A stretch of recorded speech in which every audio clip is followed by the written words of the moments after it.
Eta gainera, hitzak berak be, ez da usten lekurik definizio askoz orokorra eurako. Azken baten, squirt hitza edo squirting izango litzakela ekintzia bera, hitz ingles bada, eta definizioz esatia gure dagoena da, txorrota edo isur jariakin baten isurketa, osa gurut esan, azkenian oso bat dator, ez? Daukuen, zuk esan duzun, imaginario hortan daukuen irudi horrekin, oso bat dator, esatu duzu, bueno, hau da, beste barik.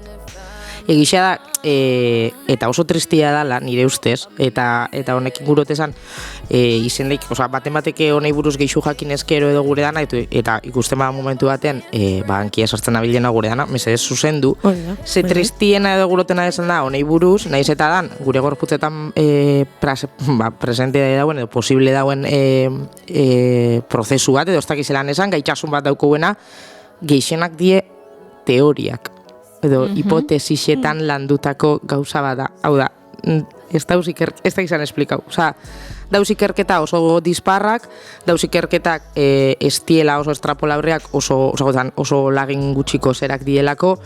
Orduan, dana da hori, en plan, bueno, dau teoria bat esaten dauen hau, dau hipotesi bat esaten dauen hau, eta, klaro, eta esaten duzu, hori, zelako tristia, baina zuk entendiru bida hau dana kontekstu baten, nun emakumezku hone sexualidadiak, beti doia, urte pila bat atzera hau, ez, eta hori ikusten da, 1980 hamarkadan gutxi gora bera, gizonezkoen sexualidadia ja, izan lantzen.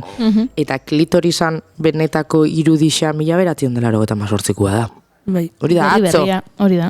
Orduan, ulertzen duzu ez da izan esan. Horregatik esaten dut hori, azkenian honek danok die teoriak, die korronte desberdinak, saiatu naz irakurten, eta hitzen muten hori dausen ikerketa zientifikuei zela baitz, baina bueno, jakin zoritxarrez dala hori, gure gorputzetan pasetan da zeo zer, eta da en plan, bueno, izelik hau edo igual ez. Ez dakit.